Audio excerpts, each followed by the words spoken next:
નમસ્કાર મિત્રો, જય શ્રી કૃષ્ણ, રાધે રાધે. રેલવે સ્ટેશન ઉપર પાગલો જેવું વર્તન કરતો એક વૃદ્ધને જોઈને એક યુવક આશ્ચર્યચકિત થઈ ગયો. જ્યારે તે વૃદ્ધને ઘરે લઈ ગયો ત્યારે તેના પિતાની આંખો પણ આશ્ચર્યથી ખુલી રહી ગઈ. આખરે તે વૃદ્ધ કોણ હતો કે જેને જોતા તેના પિતા પણ ચોંકી ગયા? તો મિત્રો, ચાલો આગળ વધીએ અને જાણીએ કે તે વૃદ્ધ કોણ હતા. ગૌરવનું ઘર રેલવે સ્ટેશનથી લગભગ 500 મીટરના અંતરે છે. રોજ સાંજે ખાવાનું ખાઈને ગૌરવ ટહેરવા માટે રેલવે સ્ટેશન તરફ જાય છે, જ્યાં બેસીને શાંતિથી એકલો પોતાના આખા દિવસની દિનચર્યા વિશે વિચારતો રહે છે. આજે પણ ગૌરવનું ખાવાનું ખાઈને ટહેલવા નીકળ્યો. સ્ટેશનના એક છેડેથી બીજા છેડે સુધી ફર્યા બાદ તે ખાલી બેન્ચ ઉપર બેસી ગયો. રોજની જેમ આજે પણ કંઈક વિચારી રહ્યો હતો કે અચાનક તેની નજર બાજુની બેન્ચ ઉપર પડેલા એક વૃદ્ધ વ્યક્તિ પર પડી. ના ઈચ્છવા છતાં તે વૃદ્ધને જોવા રહ્યો અને તેના વિશે વિચારવા લાગ્યો. સૂરજ ડૂબી ગયો હતો અને હવે થોડું અંધારું થઈ ગયું હતું, જેના કારણે ગૌરવને તે વ્યક્તિનો ચહેરો સ્પષ્ટ દેખાતો ન હતો. પરંતુ તે વ્યક્તિ દેખાવમાં સભ્ય અને સારું લાગતો હતો. જો કે તેનું વર્તન કંઈ અજીબ હતું. તે પાગલોની જેમ વર્તન કરી રહ્યો હતો. જેના હાથમાં એક નાનકડું અખબાર હતું, જેને ક્યારે એક બાજુથી પોતાના શરીર ઉપર લપેટીને લેતો તો ક્યારેક બીજી બાજુથી એવું લાગતું કે તેને ઠંડી લાગી રહી છે અને તે અખબારમાંથી પોતાના શરીરને ગરમ કરવા માંગે છે. અખબાર એટલું નાનું હતું કે જો તે એક બાજુથી શરીર ઉપર ટાંકે તો બીજી બાજુ ખુલ્લું રહે, અને જો બીજી બાજુ ઢાંકે તો પહેલી બાજુ ખુલ્લું રહે. ગૌરવે વિચાર્યું કે શું આ વૃદ્ધ આખી રાત આ સ્ટેશન ઉપર સુવાનું વિચારી રહ્યા છે? શું તે અહીં રાત વિતાવશે? ઘણીવાર સુધી ગૌરવ તેને જોતો રહ્યો. આખરે તેને લાગ્યું કે કદાચ તે અખબારમાંથી પોતાનું શરીર ગરમ કરવા માંગે છે. તો કંઈ કરે તે પહેલા અચાનક તેને યાદ આવ્યું કે આવતીકાલે દશેરો છે અને તેને ઓફિસે વહેલો જવું છે. તે ઝડપથી બેન્ચ ઉપરથી ઊભો થયો અને સ્ટેશનથી ઘર તરફ ચાલવા નીકળ્યો. ગૌરવ ઘર તરફ ચાલવા લાગ્યો, પરંતુ તેના મનમાંથી એ વૃદ્ધ વ્યક્તિનો વિચાર જતો ન હતો. વારંવાર તેની આંખો સામે તે વૃદ્ધ દ્રશ્ય ઘૂમી રહ્યું હતું. તે પોતાને કોસવા લાગ્યો કે શા માટે તે વૃદ્ધને કંઈ પૂછ્યું નહીં અને ચૂપચાપ ઘરે ચાલ્યો ગયો. જો આ વરસાદની ઋતુમાં તે વૃદ્ધ ભીંજાઈને બીમાર પડી જાય તો? આ બધું વિચારતો હતો તે અચાનક વીજળીનો ગરગડાટ થયો અને તેનું ધ્યાન ભંગ થઈ ગયું. આકાશમાં કાળા વાદળો છવાઈ ગયા. તેનું ઘર નજીક હોવાથી દોડતો દોડતો ઘરે તો પહોંચી ગયો. દોસ્તો, આગળ વિડીયો શરૂ કરું એની પહેલા મારા પ્યારા દોસ્તો જે કાયમ માટે ચેનલ સાથે જોડાયેલા રહો, તેની સાથે હું દિલથી ધન્યવાદ માંગુ છું. ઘરે પહોંચીને તેને દરવાજો ખખડાવ્યો. બીજી બાજુથી કોઈ દોડીને આવ્યું અને દરવાજો ખોલ્યો. સામે ગૌરવની પત્ની કોમલ ઊભી હતી. દરવાજો ખોલતા તે બોલી, જુઓ, ફરી વરસાદ શરૂ થઈ ગયો. ખબર નહીં ભગવાને શું વિચારી રાખ્યું છે. આ કેવો સમય છે વરસાદનો? શિયાળો શરૂ થઈ ગયો છે અને ભગવાન વરસાદને જવા દેવા નહીં લાગે. લાગે છે કે આ વરસાદ કોઈનો જીવ લઈને માનશે. આ વખતે તો જે જાણે શિયાળો અને ચોમાસાની લડાઈ થઈ છે. ચોમાસું કહે છે હું નહીં જાઉં અને શિયાળો કહે છે આમ કરવા નહીં લેતા. બંનેની લડાઈઓનું નુકસાન આપણે થઈ રહ્યું છે. ખરું નહીં ગૌરવ? એમ કહીને કોમલ જોરતી હસી, પણ ગૌરવ થોડો ગુમસુમ લાગ્યો. કોમલે પૂછ્યું, અરે તને શું થયું? એકદમ ચૂપ શા માટે ઊભો છે? કોમલની આ વાત તો ગૌરવને ન જાણે શા માટે તે વૃદ્ધની યાદ આપવા લાગી. તે બેચેન થઈ ગયો. તેને લાગ્યું કે કોમલે આ વાત તે વૃદ્ધ માટે કહી હોય. ગૌરવ ઘરમાં આવ્યો. કોમલે તેના વાળ લૂછવા માટે રૂમાલ આપ્યો. વાળ લૂંટી વખતે પણ ગૌરવનું ધ્યાન તે વૃદ્ધ તરફ હતું. પછી તે કોમલને બોલ્યો, બા બાપુજીને ખાવાનું ખાધું? કોમલે કીધું, હા, ખાઈ લીધું. તને ખબર છે ને તેઓ વહેલા ખાવાની આદત ધરાવે છે. તું જ આટલો મોડો થયો. ચાલ બેસ, હું ખાવાનું ગરમ કરીને પીરીશું. પણ ફરીથી ગૌરવનું ધ્યાન તે વૃદ્ધ તરફ ગયું. શું તે વૃદ્ધ ખાવાનું ખાતું હશે કે ભૂખ્યો સૂઈ ગયો હશે? અચાનક ગૌરવ કોમલને બોલ્યો, કોમલ, ખાવાનું પછી લગાવજે. પહેલા જરા ઝડપથી છત્રી લઈ આવ. કોમલે કહ્યું, છત્રી? આટલી રાત્રે? તું હમણાં જ આવ્યો અને હવે છત્રી લઈને ક્યાં જવું છે? ગૌરવે ત્રાસી નજરે કહ્યું, જે કહું છું એ સાંભળ. દરેક વાતે દલીલ ન કર. જા, છત્રી લઈ આવ. કોમલે છત્રી લાવી દીધી. ગૌરવે છત્રી લઈને સ્ટેશન તરફ દોડ લગાવી. કોમલે તેને પૂછ્યું, ગૌરવ ક્યાં જાય છે? ઓછામાં ઓછું કહે. મોસમ આટલું ખરાબ છે, વરસાદ પડે છે, વીજળી ચમકે છે. પણ ગૌરવે કોમલની એક પણ ન સાંભળી. અને દોડતો નીકળી ગયો. કોમલ વિચારમાં પડી ગઈ કે આખરે ગૌરવ ક્યાં ગયો. 3 મિનિટના આ રસ્તે ગૌરવ આખો સમય તે વૃદ્ધ વિશે વિચારતો હતો. શું તે વૃદ્ધ હજુ ત્યાં જ હશે? આખરે તો કેવું હશે? શા માટે તે આટલો લાચાર હશે? પોતાને કોસતો હતો કે શા માટે તેને વૃદ્ધને પહેલા સાથે ન લાવ્યો. શા માટે તેને પાસે બેસવાનું કારણ ન પૂછ્યું. જો કોમલની વાત સાચી થઈ કે તે વૃદ્ધ કંઈક થઈ ગયું તો. જ્યારે ગૌરવ સ્ટેશન ઉપર પહોંચ્યો ત્યાં જઈને જોયું તો બેન્ચ ઉપર તે વૃદ્ધ બેઠા હતા. તે ખાલી હતી. અખબાર કેટલોક ટુકડા ટુકડા ઇધર વિખરાયેલા હતા, જે વરસાદમાં ભીંજાઈ ગયા હતા, અને તે વૃદ્ધની લાચારીથી વાત કરી રહ્યા હતા. વરસાદ ખૂબ જોરથી પડી રહ્યો હતો. ગૌરવ પોતાને ઠગાયેલા અનુભવી રહ્યો હતો. તે સમજી શકતો ન હતો કે તે વૃદ્ધ ક્યાં શોધે. શું એ અહીંથી ચાલ્યો ગયો? અચાનક તેને યાદ આવ્યું કે તે વૃદ્ધ કંઈક ઓળખીતું લાગતું હતું. તેને થોડો દિમાગ ઉપર દબાણ કર્યું તો તેને યાદ આવ્યું કે તે વૃદ્ધ બીજું કંઈ નહીં પરંતુ તેને શહેરની જાણીતી કંપનીના માલિક કાંત શેઠ હતા. અને તે ગૌરવના મોંમાંથી નીકળી ગયું, કાંત શેઠ. ગૌરવનો અવાજ સાંભળીને જાનની પાછળથી એક અવાજ આવ્યો. કોણ છે ભાઈ? ગૌરવ ત્યાં પહોંચ્યો અને જાનની પાછળ જોયું તો તે જાનમાં જાન આવી. તે વૃદ્ધ જાનની પાછળ બેઠા હતા. વરસાદથી બચવાની નિષ્ફળતાની કોશિશ કરી રહ્યા હતા. ઠંડી અને ભીંજાવાને કારણે તે બુરી રીતે કાંપી રહ્યા હતા. ગૌરવ તેમની પાસે પહોંચ્યો અને તેમની છત્રી નીચે લઈને બોલ્યો, શેઠ, તમે ભીંજાઈ જશો. ઉઠો, મારી સાથે મારા ઘરે ચાલો. અહીં વધુ સમય ભીંજાશો તો તમારી તબિયત ખરાબ થઈ જશે. કાંત શેઠ થોડા હસ્યા અને બોલ્યા, બેટા, તારે મારા ઉપર દયા ખાવાની જરૂર નથી. તેણે હસતા કહ્યું, ના બેટા, હું ઘરે નહીં જાઉં. ગૌરવે પૂછ્યું, શા માટે? ચાલો, હું તમને તમારા ઘરે છોડી દઉં. કાંતિલાલે ચીડાઈને કહ્યું, ના, હું નહીં જાઉં. મારો દીકરો ને વહુ મને ઘરમાં રહેવા દેતા નથી. ગૌરવે આ સાંભળીને ખૂબ દુઃખ થયું. આજકાલના યુવાનો પોતાના માતા પિતા સાથે દુશ્મનો જેવું વર્તન શા માટે કરે છે?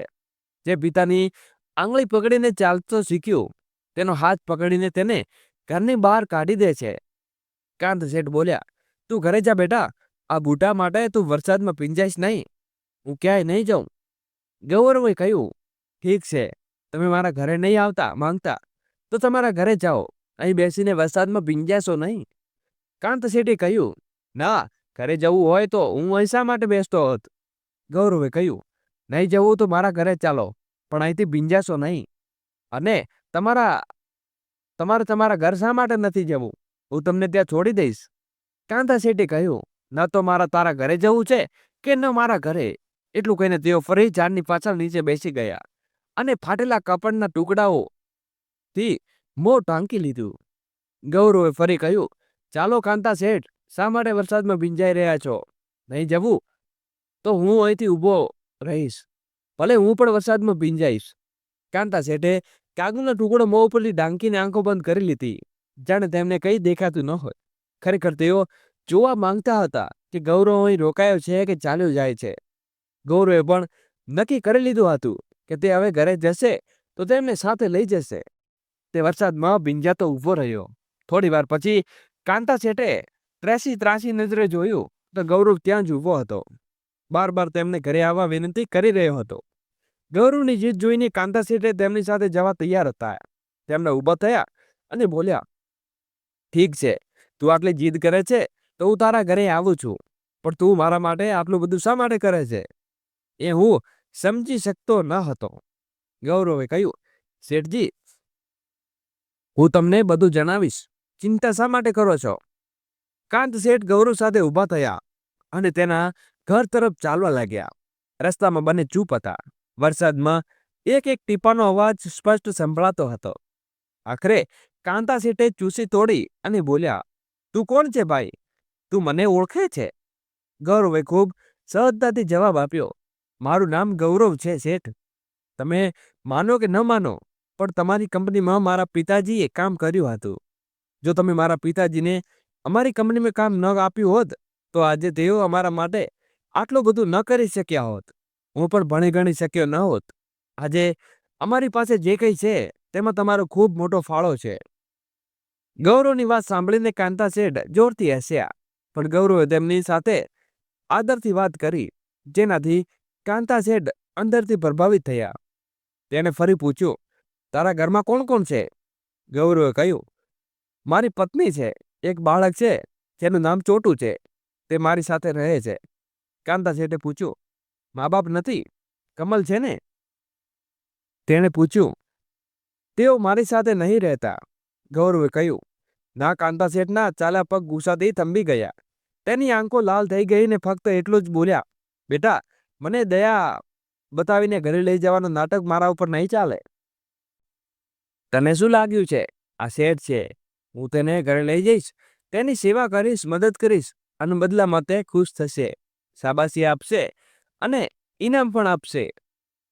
ભગવાન, પૈસાની લાલચે આજે માણસ કેટલો નીચે ઉતરી દીધો છે. તે પોતાના મા બાપનો ન થયો તે બીજાને શું થશે? તે પોતાના મા બાપને સાથે ન રાખે તે બીજાને કેવી રીતે રાખશે? ગૌરવે કહ્યું, આ શેઠ, હું મારા મા બાપને સાથે નથી રાખતો, કારણ કે બસ આટલું જ કહી શક્યો. કાંત શેઠ ગુસ્સાથી આગળ બબૂલા થઈ ગયા અને બોલ્યા, તારા જેવી ઓલાદ ભગવાન કોઈને ના આપે. મારા ઉપર દયા રાખીને મને ઘરે લઈ જા, પણ પોતાના મા બાપને સાથે રાખી શકતો નથી. તો બસ તારા ઘરમાં તું, તારી પત્ની અને તારો દીકરો જ રહે છે. શું મા બાપને વૃદ્ધાશ્રમમાં છોડી દીધા? હું તારી સાથે ક્યાંય નહીં જવું. એટલું કહીને કાંત શેઠ ગુસ્સામાં સ્ટેશન તરફ આગળ ફરવા લાગ્યા. ગૌરવ તેમને કહ્યું, અરે શેઠ, એકવાર મારી સંપૂર્ણ વાત તો સાંભળો. પણ કાંતા શેઠે કહ્યું, શું સાંભળું તારી વાત? મને તારી વાત કોઈ વાત નથી સાંભળવી. ગૌરવે ગુસ્સામાં જુજવાતા કાંતા શેઠને કહ્યું, તો હવે હું તારી સાથે ક્યાંય નહીં જાઉં. ગૌરવે તેમની મનની સ્થિતિ સમજી લીધી હતી, કારણ કે થોડી વાર પહેલા જ કાંતા શેઠે જણાવ્યું હતું કે તેમના દીકરા અને વહુને તેમને ખૂબ ત્રાસ આપ્યો છે. તેઓ તેમને ઘરમાં રહેવા દેતા નથી. ગૌરવે આ સાંભળીને ખૂબ દુઃખ થયું. આજકાલના બાળકો એવા શા માટે થઈ જાય છે કે તેમને ખ્યાલ જ નથી રહેતો કે તેમના માતા પિતાએ તેમના માટે કેટલી મુશ્કેલીઓ ઉઠાવી છે.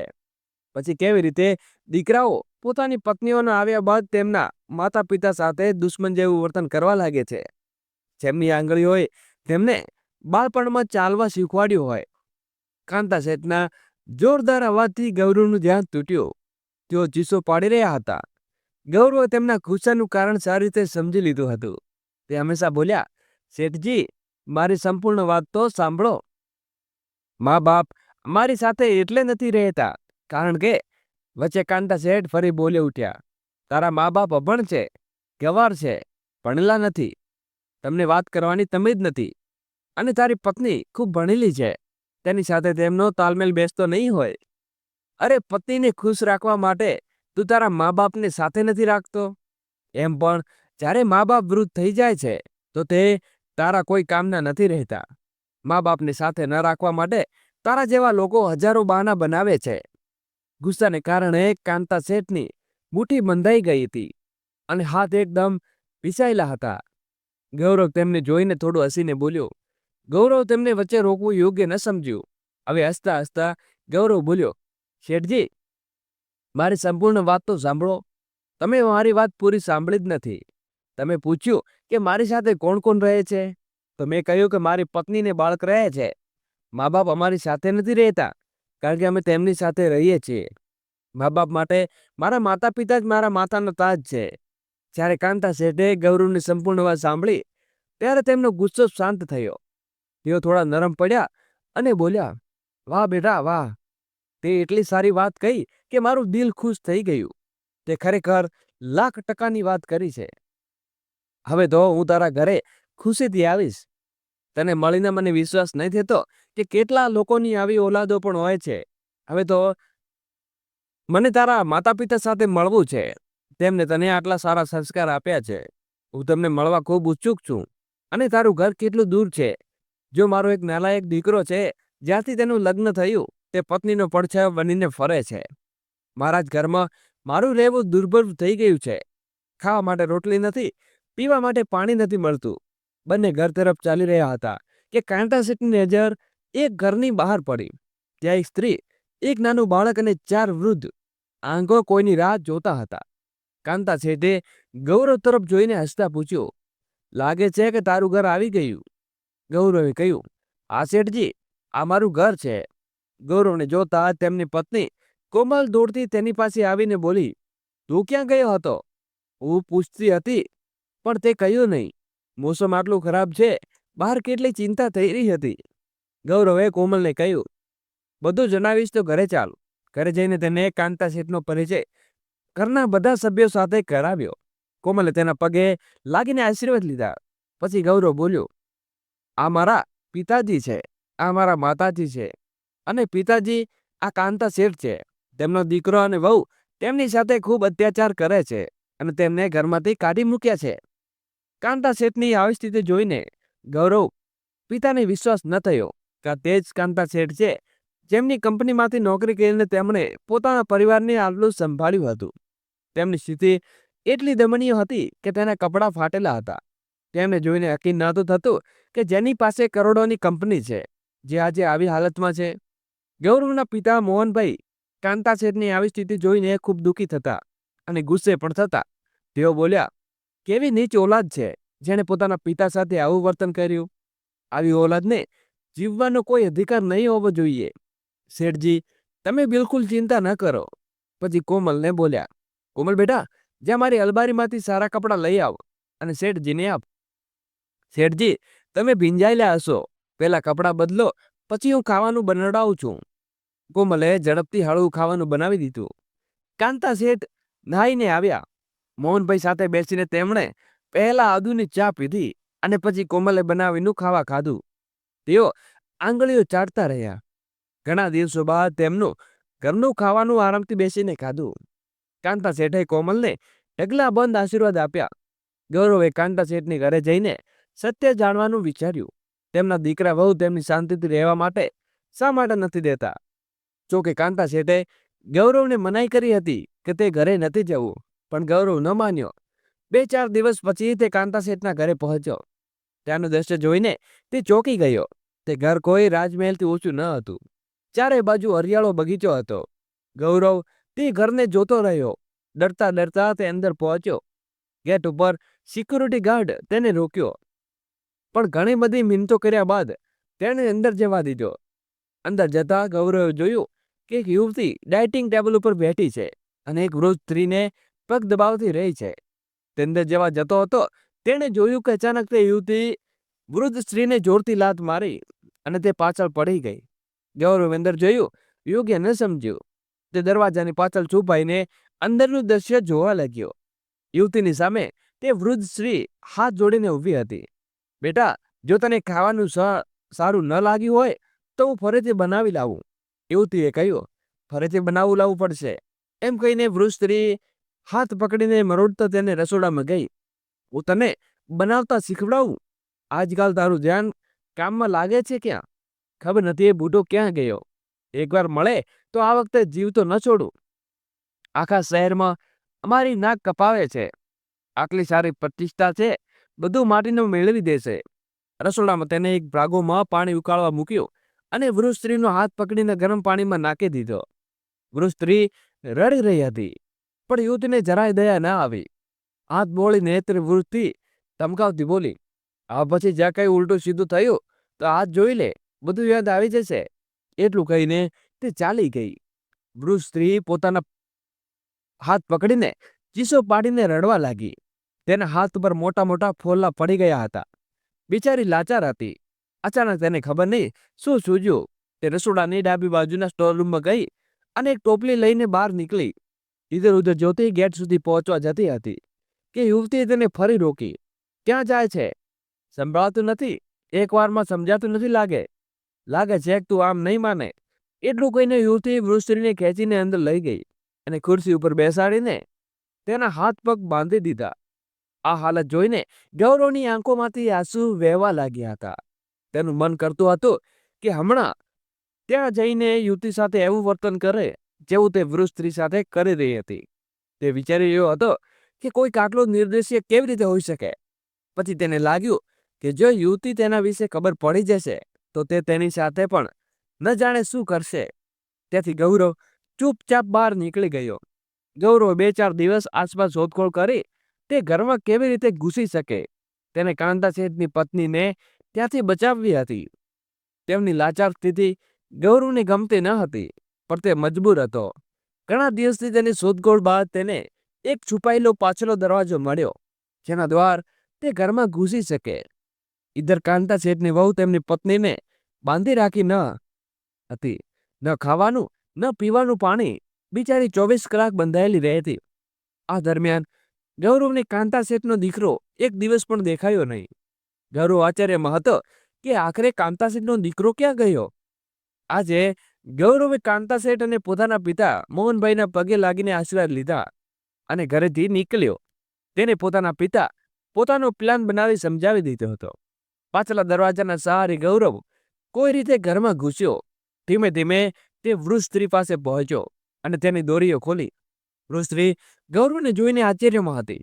મોંમાં કપડું બાંધેલું હોવાથી તે બોલી શકતી ન હતી, પણ પૂછવા માંગતી હતી કે આખરે તે કોણ છે અને ક્યાંથી આવ્યો. ગૌરવે તેને ચૂપ રહેવાનો ઈશારો કર્યો અને મોંનું કપડું હટાવ્યું. ધીમેથી તેના કાનમાં બોલ્યો, માજી, હવે તમે અહીંથી બહાર ચાલો.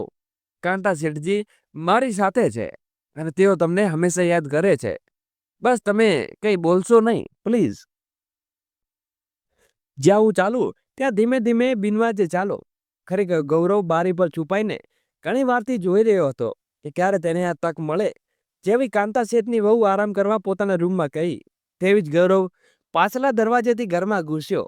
બધી દોરીનો પ્લાગ ખોલીને તેને કાંતા શેઠની પત્નીને ઉંચકી અને પાછલા દરવાજા તરફ દોડ્યો.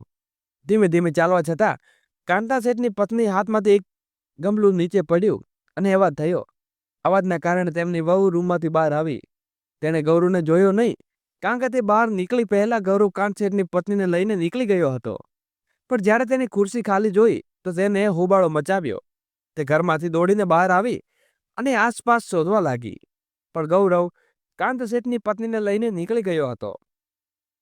ગૌરવે દિમાગમાંથી કામ લીધું અને નજીકમાં નીકળેલા જલુસમાં ઘૂસી ગયો. ભીડમાં કાંતા શેઠની વહુ તેમને શોધી શકી નહીં. જસુલના સહારે ગૌરવ પોતાના ઘરે પહોંચી ગયો. ઘરે પહોંચીને જ્યારે કાંતા શેઠે પોતાની પત્નીને આવી હાલત જોઈ તો તેમને ખૂબ રડવું આવ્યું. તેમના હાથો ઉપર ફોલા પડ્યા હતા. દોરીના નિશાન હતા જેમાંથી લોહી નીકળતું હતું. પીઠ ઉપર લાકડીના નિશાન હતા. તેમની સ્થિતિ એટલે ઉપર ગઈ કે અત્યાચારોની વાત કરી હતી. કાંતા શેઠ આ જોઈને ગુસ્સે થઈ ગયા. ગૌરવ તેમને સમજાતું કે હવે શાંત થાઓ, પહેલા શેઠાજીની સારવાર જરૂરી છે, પછી વિચારજો કે શું કરવું. કોમલે ઝડપથી સાફ કપડાં લાવી દીધા. બાથરૂમમાં ગરમ પાણી તૈયાર કર્યું અને કાંતા શેઠની પત્ની કમલાજીને નાહવા લઈ ગઈ. નાવીને તેને નીચે લાવ્યા. કમલાજી ખૂબ ગભરાયેલા હતા, પણ નાહીને તેમને થોડી રાહત થઈ. કોમલે ચા નાસ્તો અને સ્ટફ એડ બોક્સ લાવ્યું. તેમના ઘા ઉપર એન્ટીસિડ ક્રીમ લગાવી. જ્યાં પટ્ટી બાંધવાની જરૂર હતી ત્યાં પટ્ટી બાંધી. પછી ખૂબ પ્રેમથી તેને ખાવાનું ખવડાવ્યું.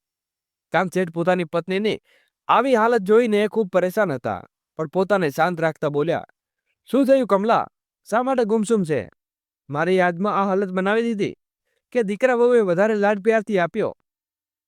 આટલા દિવસોમાં તેઓ કમલાજીને આવી રીતે ચીડાવતા હતા, પણ તે હસીને જવાબ આપતા, બુઢાપામાં થોડી તો શરમ રાખ. બાળકો આટલા મોટા થઈ ગયા અને તેને શરમ લાજનું નામ જ નથી. કોણ કહે છે કે કરોડોની સંપત્તિ સંભાળનાર આવી હાલતો વાત કરે છે? અરે ભાગ્યવાન, ઉંમર થઈ ગઈ છે તો દિલ તો હજુ બાળક જેવું જ છે. હું તો મારી પત્નીને કહું છું, બીજાની પત્નીને થોડું ચીડાવું છું કે તું આટલો ગુસ્સો કરે છે. એમ કહીને બંને એકબીજાને જોઈને હસી પડ્યા. કમલાજીને આવ્યાને 5 કલાક થઈ ગયા હતા, પણ તેમને એક પણ શબ્દ નહોતો બોલ્યો. તે ચૂપચાપ ગુમસુમ બેઠા હતા. કોમલે કાંતા શેઠને સમજાવ્યું હતું કે કોઈ જૂની વાતો ફરી જુઓ, કદાચ તેઓ બોલે છે. જેવું કાંતા શેઠે કમલાજીને ચીડાવ્યા તે જોરથી રડી પડ્યા અને અત્યાર સુધી કાંતા શેઠે પોતાની સંભાળ રાખ્યા હતા, પણ પોતાની પત્નીની આટલી દમની સ્થિતિ જોઈને તેઓ પણ રોકી શક્યા નહીં. બંને એકબીજાને ગળે લગાવીને ખૂબ રડ્યા. કમલાજી કાંતા શેઠને ફરિયાદ કરી રહ્યા હતા, તમે મને છોડીને ક્યાં ચાલ્યા ગયા હતા? તમને એકવાર પણ મારી યાદ ના આવી? તમે મારા વિશે એકવાર પણ ન વિચાર્યું કે નરકમાં મને છોડીને અહીંથી આવી ગયા? કાંતા શેઠ બોલ્યા, મને તો હર પળે તારી યાદ આવે છે કમલા, પણ હું તો તને લેવા એટલા માટે ના આવ્યો કે તેઓ મારા કરતાં પણ તારો દીકરો વધુ પ્રિય હતો. દીકરા અને વહુના મોહે તારી આંખો પર પડદો ઢાંકી દીધો હતો. તને તેમના સિવાય કોઈ દેખાતું જ ન હતું. હું તને તો જાણે પાગલો લાગતો હતો. મારી એક પણ વાત મેં તને ન સાંભળી, પણ સાંભળી જ ક્યાં હતી. ઘણી વાર સુધી બંનેને એકબીજા સાથે વાતચીત કરી ત્યારે તેમને થોડી શાંતિ મળી કે ચાલો જેમ બને કમલાજી પોતાની ચૂપકી તો તોડી. ગૌરવે હજી કોઈ વાત નહોતી ઉઠાવી. હવે બધા સુવા ગયા, કારણ કે ગૌરવ પણ સવારથી દોડધામ કરીને થાકી ગયો હતો. તે સુવા ચાલ્યો ગયો અને બીજા દિવસે સવારે ગૌરવ ઉઠ્યો ત્યાં બધા નાહી ધોઈને ડાઇનિંગ ટેબલ ઉપર આવી ગયા હતા. કોમલે બધા માટે ગરમા ગરમ ચા નાસ્તો પીરસ્યો. બધા ડાઇનિંગ ટેબલ ઉપર બેસીને ખાવા લાગ્યા. ગૌરવના પિતા મોહનભાઈએ કાંત શેઠને કહ્યું, શેઠજી, હવે આગળ શું વિચાર્યું છે?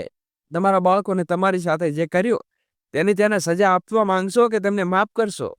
પોતાની પત્ની તરફ જોતા કાંત શેઠ બોલ્યા, મોહનભાઈ, પહેલા તો મારો વિચાર હતો કે કઈ વાંધો નહીં, ઓલાદ છે, ભૂલ થઈ જાય, પણ જે હાલત એમની મારી પત્નીની કરી છે તેના માટે હું તેને ક્યારેય માફ નહીં કરું. ગૌરવ બેટા, હું તને એક નંબર આપું છું, તો આ નંબર ઉપર મારી વાત કરાવ. ગૌરવે વિલંબ કર્યા વિના તરત જ ખિસ્સામાંથી ફોન કાઢ્યો અને નંબર ડાયલ કર્યો. રિંગ વાગવા લાગી. કાંત શેઠ બોલ્યા, લા બેટા, રિંગ જાય છે. ગૌરવે કહ્યું, આ શેઠજી જાય છે, લ્યો ફોન. કાંતા શેઠે ફોન લીધો. બીજી બાજુથી એક વ્યક્તિનો અવાજ આવ્યો. કાંત શેઠ તેમની સાથે સલામ મસ્તક કરી. તેમની વાત સાંભળીને કાંત શેઠ અચાનક હસી ઉઠ્યા. બધા કંઈ સમજી શક્યા નહીં, પણ કાંત શેઠે ગૌરવ પાસે તેનું સરનામું પૂછ્યું અને તે વ્યક્તિને જણાવ્યું કે સાંજે તે વ્યક્તિ અમારા ઘરે આવ્યો. તે કોઈ બીજો નહીં પણ શહેરમાં જાણીતો વકીલ હતો. વકીલને ઘરે જોઈને અમે કંઈ સમજાઈ શક્યા નહીં, પણ થોડી વાર બાદ કાંત શેઠ આવ્યા અને તેની સાથે વાતચીત કરી. ત્યાં અમને બધું સમજાયું કે આખરે કાંત શેઠ શું કરવા માંગે છે. ખરેખર તેઓ ઈચ્છતા હતા કે આખા શહેરમાં તેના દીકરા અને વહુને કોઈ મોઢું બતાવવા લાયક ન રહે. આથી બીજા બાળકોને પણ શીખ મળે. જેઓ પોતાના માતા પિતા ઉપર અત્યાચાર કરે છે જેટલા તેમને ત્રાસ કે તેમણે મારી પત્નીને આપ્યો, જેથી ઠોકરો દર ભટકીને ખાધી, તે પણ આવી રીતે ભટકે અને પોતાના કર્મોની સજા અહીં ભોગવે. વકીલે સલાહ આપી તેઓ તેમની સામે એફઆઈઆર નોંધાવી શકે છે, પણ કાંત શેઠે સ્પષ્ટ ઇનકાર કર્યો. તેમણે કહ્યું, જો પોલીસે તેમને પકડી લીધા તો જેલમાં તેને 2 ટાઈમનું ખાવાનું આરામથી મળશે, પણ હું એ નથી ઈચ્છતો. હું ઈચ્છું છું કે તેઓ રોટલીના એક એક ટુકડા માટે, પાણીની જેમ એક એક ટીમ્પા માટે ઇધર ઉધર ભટકે, જેમ તેમણે મારી પત્નીને તડપાવી હતી. વકીલે હાથ મિલાવ્યો અને ત્યાંથી ચાલ્યો ગયો. 2 દિવસ બાદ વસિયત તૈયાર થઈ ગયું. કાંત શેઠે એક પ્રેસ કોન્ફરન્સ બોલાવી અને તેમના ઉપર થયેલા અત્યાચારોની બધી વાત કરી. પ્રેસ કોન્ફરન્સ તેના દીકરા અને વહુને પણ આવ્યા અને તેમને પણ આરોપને મૂળની નકારી દીધા. બધા વિચારવા લાગ્યા કે અમે કોની વાતને વિશ્વાસ કરીએ, કારણ કે જો કાંત શેઠ શહેરના સૌથી ધનિક વ્યક્તિ હતા તો દીકરો પણ તેમનો જ હતો ને. અત્યાર સુધી કોઈએ કોઈ પોતાના માતા પિતા સાથે ગેરવર્તન કરતો જોયો ન હતો, અને જો કાંત શેઠ આટલા સમયથી આ બધું સહન કરી શક્યા હતા તો તેમને અગાઉથી આને સામે અવાજ કેમ ન ઉઠાવ્યો? કોન્ફરન્સમાં હાજર લોકો વચ્ચે આ બધું ચર્ચાનો વિષય બની ગયો છે. આખરે કોની સાથે વાત પર વિશ્વાસ કરવો? એટલામાં કાંતા શેઠનો દીકરો ઊભો થયો, સ્ટેજ ઉપર આવ્યો અને બોલ્યો, અમને બદનામ કેમ કરો છો? અમે તમારી પાસેથી શું ઈચ્છો છો? આ છોકરાએ તમને ઉલટી સીધી વાતો શીખવી દીધી ને? આ 2 કોડીના માણસ વિચારતો હશે કે તમને પોતાની તરફ કરી લેશે તો તેને થોડા પૈસા કે જમીન જાયદાદ મળશે. એટલું કહીને ગુસ્સામાં તેને ગૌરવ ઉપરનો હાથ ઉગમ્યો.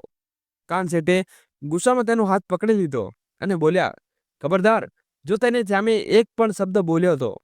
નાલાયક, જો ઓલાદનું ફરજ નિભાવવા શીખવી હોત તો આની પાસે શીખ. અજાણ્યો હોવા છતાં તેણે મને આટલો સહારો આપ્યો છે. ઠીક બેટા, તમે કેવી રીતે સાબિત કરશો કે અમે તમારી સાથે કંઈ કર્યું? એટલામાં સ્ટેજ ઉપર લાગેલી મોટી LED સ્ક્રીન ઉપર કમલાદેવી દેખાયા. તેની ખુરશી સાથે બંધાયેલા હતા. હાથ પગ દોરીથી બાંધેલા હતા. મોંમાં કપડું ઘૂસેલું હતું અને દૂરથી લાગતું કે કોઈ તેમની સાથે મારઝૂટ કરી રહ્યું છે. પણ જેવો વ્યક્તિનો ચહેરો દેખાયો તેનું હાજર બધાની આંખો ફાટી ગઈ, કારણ કે તે બીજું કંઈ નહીં પણ તેમની વહુ હતી. આ જોયા બાદ તેને હવે સાબિત કરવાનું શું હતું? આજે લોકો તરત જ પોલીસને ફોન કરી બોલાવી. પોલીસે બંનેને પકડીને લઈ જવા લાગી અને કાંત શેઠે કહ્યું, સર, તમે એકવાર એફઆઈઆર નોંધાવી દો. કાંત શેઠે પોલીસવાળા સામે હાથ જોડી લીધા અને બોલ્યા, બેટા, હું તેમની સામે કોઈ કેસ નથી નોંધાવવા માંગતો. હું ઈચ્છું છું કે તેમના કર્મોની સજા અહીં જ મળે. ઈધર વકીલે આવીને વસિયત વિશે જણાવ્યું તો કાંતા શેઠે બનાવવી પડી. તેમને એક ફેક્ટરી ગૌરીના નામે કરી અને બાકીની બધી જમીન જાયદાદ અનાથ આશ્રમમાં વૃદ્ધાશ્રમને દાનમાં આપી દીધી. જ્યાં સુધી તેઓ જીવે ત્યાં સુધી તેને કોઈ સંપત્તિ તેનો અધિકાર રહેશે, પણ તેમના મૃત્યુ બાદ પણ બધું અનાથ આશ્રમને દાન મળશે.